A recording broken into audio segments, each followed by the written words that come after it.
Setelah di segmen sebelumnya dibahas mengenai sosok seorang Sunan Kuning dari Semarang, tim Konon Katanya pun semakin ingin tahu mengenai sejarah Sunan Kuning tersebut.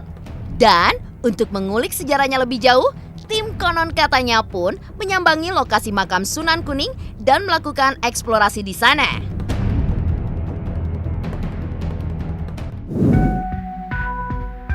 Ya, pemirsa Konon Katanya, sekarang saya sedang berada di makam Sunan Kuning Semarang. Untuk menuju ke makam Sunan Kuning, sebelumnya kita harus melewati tangga kecil ini dulu pemirsa, karena makamnya ternyata lumayan berada di dataran tinggi ya. Barusan saya seperti mendengar suara ya pemirsa.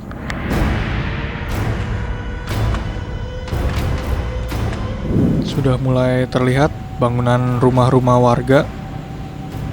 Tuh, kelihatan semua lampu dari kota Semarang. Saya lanjut lagi. Ini area makam Sunan Kuningnya pemirsa. Ini saya kurang tahu benda apa.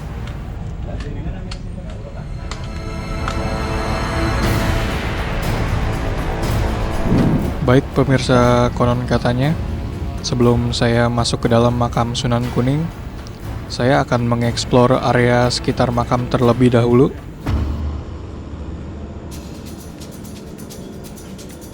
Di sini ada pohon yang sangat tinggi pemirsa. Konon katanya, sebelum kita berziarah ke makam Sunan Kuning, kita harus berziarah terlebih dahulu ke 3 makam ini.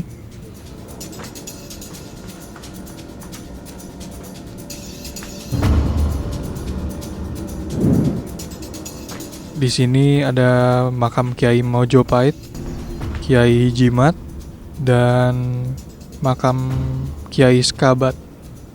Konon ketiga makam ini adalah pengawal pribadi dari Sunan Kuning.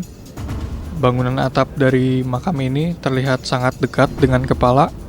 Sepertinya memang dibuat untuk menghormati beliau yang dimakamkan di sini.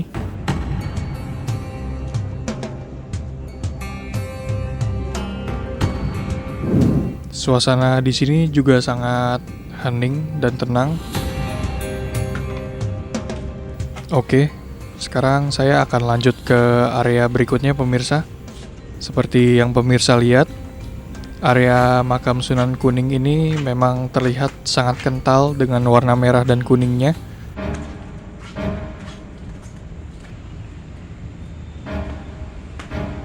Bangunannya pun terlihat sangat bernuansa Tiongkok.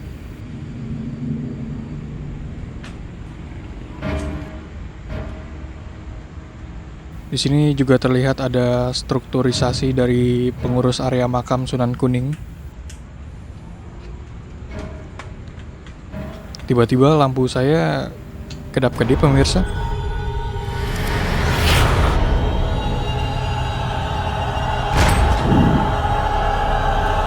Nah, ini sudah nyala lagi. Berikutnya ada lukisan lagi.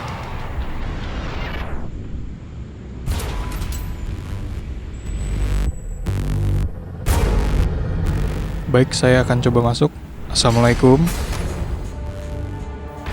Kita lihat yang pertama di sini adalah makam Kanjeng Sunan Ambarawa pemirsa. Berikutnya ada makam Kanjeng Sunan Kali, dan yang terakhir adalah Kanjeng Sunan Kuning. Di sini juga terlihat ada tempat untuk menaruh dupa ya sepertinya. Ya, di masing-masing makam juga memiliki tempat untuk menaruh dupa. Pemirsa bisa lihat di sini atapnya masih berwarna merah dan kuning juga.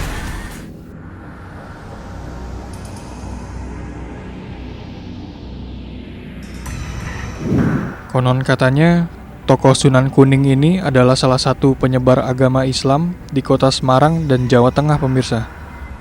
Di sini juga tersedia buku bacaan doa-doa pemirsa, ada Yasin juga. Sepertinya memang disiapkan untuk para peziarah yang datang ke sini. dan patung-patung oriental yang menurut saya cukup unik ini.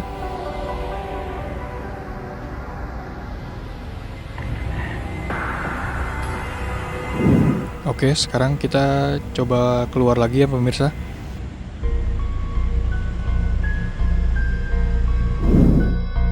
Setelah tim konon katanya menelusuri sebagian wilayah dari makam Sunan Kuning yang memiliki arsitektur Cina, tim konon katanya pun kembali menelusuri di bagian lainnya dari makam tersebut.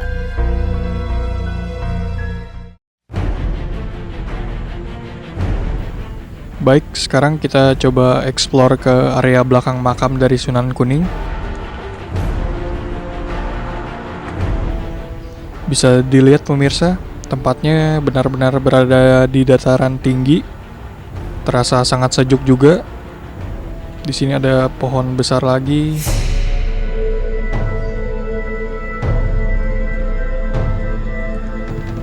Nah, pohon yang ini terlihat tidak utuh. Saya kurang tahu kenapa, mungkin jatuh atau tersambar petir. Oke pemirsa, konon katanya itulah hasil eksplorasi saya di makam Sunan Kuning, Semarang.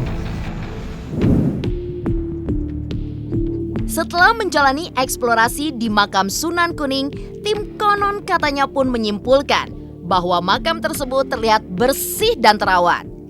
Ketika melihat bangunan makamnya sendiri didominasi oleh cat berwarna merah, di mana memenuhi tembok-temboknya.